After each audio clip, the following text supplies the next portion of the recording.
দুইজন সহপাঠী ছিল, বদিউল আলম বদি আর সাজু। ডাকনামে তো তাদেরকে ক্লাসে টিচাররা সম্বোধন করতেন না, কিন্তু কোনো না কোনোভাবে সুমনা জানত যে তার ওই সহপাঠী বন্ধু দুটির নাম বদি আর সাজু। তারা তাদের হরিহর আত্মা, আর তা না হলেও খুব কাছের তো বটেই। পাড়াতে না হলেও ক্লাসে তারা দুজনেই একটু পান্ডা প্রকৃতির। সেই 1980 সালের কথা। সুমনা 4th শ্রেণীতে পড়ে। তার স্পষ্ট মনে আছে তার ক্লাসের এই ছেলে দুটির কথা, কারণ স্কুলটি 4th শ্রেণী পর্যন্ত কো-এডুকেশন ছিল।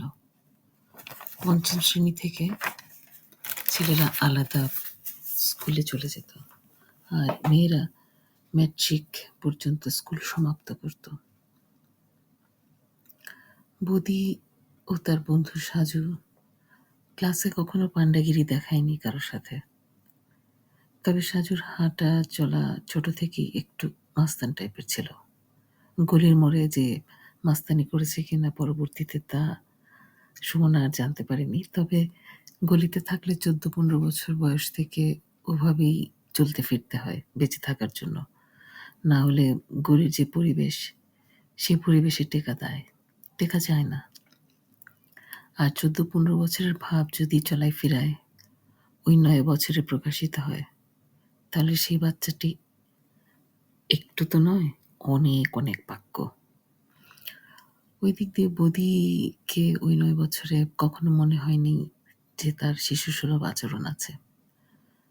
জীবনের যে জটিলতার মাঝে সে বেড়ে উঠেছিল, তাকে দেখে সুমনার সবসময় মনে হতো বদি তার সহপাঠী হলেও তার সমবয়সী যেন নয়। বদি যেন একটা আস্ত বড় মানুষ, আব্বু আম্মুদের মতো। বদিউরের মায়ের তখন থেকে আরেকটা সুখ্যাতি ছিল বাংলাদেশের কালচারের পরিপ্রেক্ষিতে। তিনি ছিলেন ধূমপায়ী একজন মহিলা। বদির বড় বোনটি ছিল সুমনাদের থেকে বছর 4 বড়। বিদেশিদের মতো দেখতে বলে সুমনা সেই আপাটার দিকে মুগ্ধ হয়ে তাকিয়ে থাকত। অত ছোটবেলায়, তখন 5 বছর হবে, সুমনার মনে হতো ওই আপাটা যেন মাত্র বিদেশ থেকে এসেছে। আসলে কোথা থেকে কিভাবে বদিউরের মা এই সন্তানটি জন্ম দিয়েছিল তা ওই পাড়ার কেউই জানত না। আর ছোট বয়সে সুমনার তো তা জানার প্রশ্নই ওঠে না। বড় হয়ে জানতে পেরেছে। তবে আমাদের দেশের মানুষ তো শঙ্কর জাতি। অনেক বাচ্চাই তো আছে শঙ্কর জাতি বলে সাদাদের মতো, বিশেষ করে ফ্রেঞ্চদের মতো হয় দেখতে। একদিন অসুস্থতার কারণে সুমনা স্কুলে যেতে পারেনি। তার বাবা বদিদের বাসার নম্বর ধরিয়ে দিয়ে বললেন, ক্লাসের পড়াটুকু ওর কাছ থেকে জেনে নাও।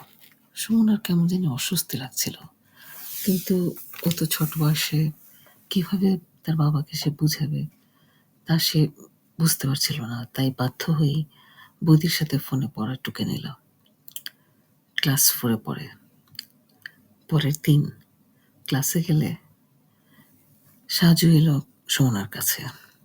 কালো মতো কোকড়া চুলের, একটু ভালো স্বাস্থ্যের অধিকারী, গাট্টা ছেলে।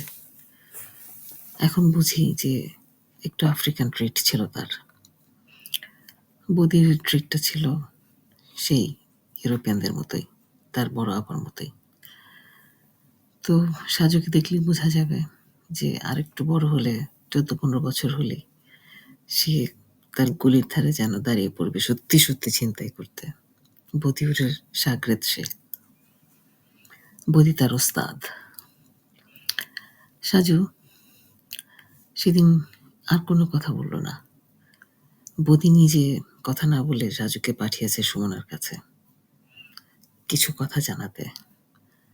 আর তাই সাজু এসে বলল অনেকটা রাস্তার ভাষায়, আরেকবার যদি বদির বাসায় ফোন দিছোস এক্কেরে উড়াই দিমু। ওরে বাবা, তুই তোকারি করে কথা।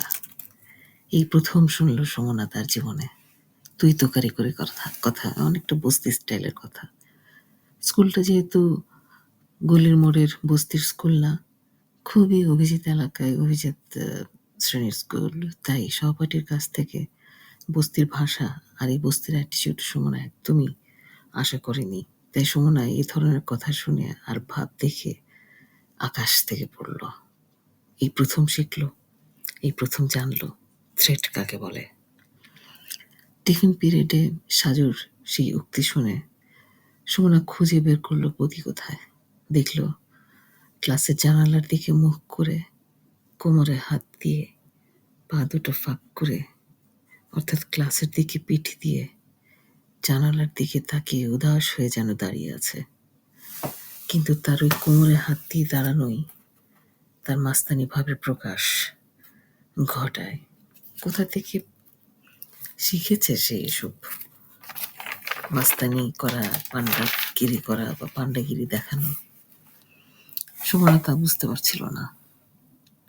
বন্ধু সাজুকে মিশনে পাঠিয়ে বদি এখন খবর পাবার আশায় অপেক্ষমান। বদি সেই 9 বছরের দাঁড়ানোর ভঙ্গিমা যা দেখিয়েছিল, আর সাজুর দেয়া সেই থ্রেট, সুমনার তখন বুঝতে আর বাকি রইল না যে অ্যাডাল্ট হলে, মানে বড় হলে, এই দুইজন বান্দা গ্যাংস্টার হবে এবং এই পথ তাদের সুনিশ্চিত। এখনই তো তারা পান্ডা। আসলে তাদের পান্ডাগিরি তারা এটাই প্রথম কিনা জানি না, তবে ক্লাসে সুমনার সাথেই দেখিয়েছে। আসলে কে কি হবে জীবনে তা তার বাল্যকালের ব্যক্তিত্বই বলে দেয়। বড়রা শিশুদের মাঝে শিশুসুলভ আচরণ ছাড়া আর কিছু খুঁজে পায় না, কিন্তু একজন শিশুর রাইভাল আরেকজন শিশুই, যারা তাদের সম জেনারেশন, এই ব্যক্তিত্বের ধরন দিয়ে যারা তাদের কাছে নিজে নিজে আবির্ভূত হয়, তারা সেই কারণেই সেই ছোটবেলার ইমপ্রেশন যখন সহপাঠীদের মধ্যে দেখতে পায় এবং সমসাময়িক সহপাঠীদের থেকে ভালো বুঝতে পারে, তখন সেই সহপাঠীর সম্বন্ধে একটা স্পেকুলেশন বা একটা ধারণা তাদের আপনি আপনি গড়ে ওঠে, যে কথা তাদের বাবা মাও জানে না, ভাই বোনও জানে না।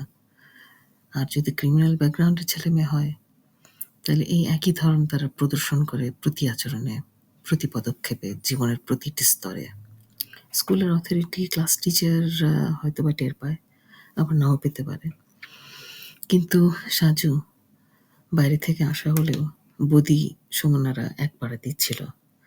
তাই অনেক অনেক পরে সুমনা তার স্কুলের আরও অন্য বন্ধুদের কাছ থেকে জানতে পেরেছিল যে বদির স্কুলে বাবা মাকে ফোন করে কোনো এক হোটেলে থেকে বাবা মার পরিচয়ের মাধ্যমে বাবা তার মাকে ধরে এনেছিল। ভদ্রমহিলা অ্যালকোহলিক ছিলেন বিধায় পরবর্তীতে বদির মা, মানে সেই ভদ্রমহিলা, বেশি দিন বাঁচেননি। বাংলাদেশের সামাজিক পরিস্থিতিতে, পরিবেশে বা পরিপ্রেক্ষিতে কোন নারীরা অত্যাধিক ফার্স্ট হয় এবং ফার্স্ট লাইফ মেনটেন করে অ্যালকোহল, সিগারেটে আসক্ত হয় তা আমাদের সকলের জানা। আর নেশায় বুঁদ হয়ে থাকা নারীরা কিভাবে পতিব্রতা নারী হয়ে স্বামী ও সংসারের ধর্ম পালন করবে তাও মোটামুটি ধারণা করা যায়। ছোটবেলায় তো অত সব সুমনার জানার কথা নয়, বোঝারও কথা নয়। তবুও তো সুমনা আঁচ করেছিল যে বদি খুব একটা সুবিধার ছিল না। সুমনার বাবা মার দৃষ্টিকোণ থেকে বদিকে দেখেছে একটা শিশু হিসেবে, সুমনার সহপাঠী হিসেবে। তারা হয়তো বা বদির বাবা মার কথা জানে, কিন্তু সেটা তো আমলে নিয়ে আর বদিকে তারা সেভাবে করে মেজার করতেন না। কিন্তু বদির আচরণ যে এরকম ভয়ঙ্কর মাত্রার, তার সুমনার বাবা মার মাথায় না আসলেও সুমনা তা আঁচ করেই হয়তোবা অনিচ্ছা প্রকাশ করেছিল এবং ফোনে কথা বলতে চায়নি এবং সেদিনের সেই পড়াটুকুও নিতে চায়নি। আসলে ডিস্টার্বড ফ্যামিলির সন্তানরা একটু বেশি যেন ইঁচড়ে পাকা হয়, কারণ তারা খুব ছোট থেকেই ভায়োলেন্স, বিশেষ করে ফ্যামিলি ভায়োলেন্স দেখে বেড়ে ওঠে। সুমনার মতো নিটোল সুন্দর পারিবারিক পরিবেশ তাদের ভাগ্যে জোটে না। অথচ একটি সুন্দর পরিবার কতজনেরই না আকাঙ্ক্ষিত। আবার সুমনার এদিক দিয়ে আফসোস হয় এই ভেবে যে ডিস্টার্ব ফ্যামিলির বস্তি টাইপের ক্যাচাল দেখে যদি বড় হতে পারা যায় তাহলে বুঝি বেশি ভালো হয়। কারণ ছোট থেকেই তখন ইঁচড়ে পাকা হওয়া যায়। যত কম সহজ সরল ইনোসেন্ট ভাব থাকুক না কেন, এই কর্দমাক্ত বিষাক্ত পৃথিবীতে, এই তিক্ত পৃথিবীতে একে অপরকে মেরে ধরে টিকে থাকা বড্ড দায়। তাই বদিদের মতো বা সাজুদের মতো নিশ্চয় যদি এরকম মাস্তানি ব্যক্তিত্ব নিয়ে বড় হওয়া যায় তাহলেই এই পৃথিবীতে টিকে থাকা সম্ভব।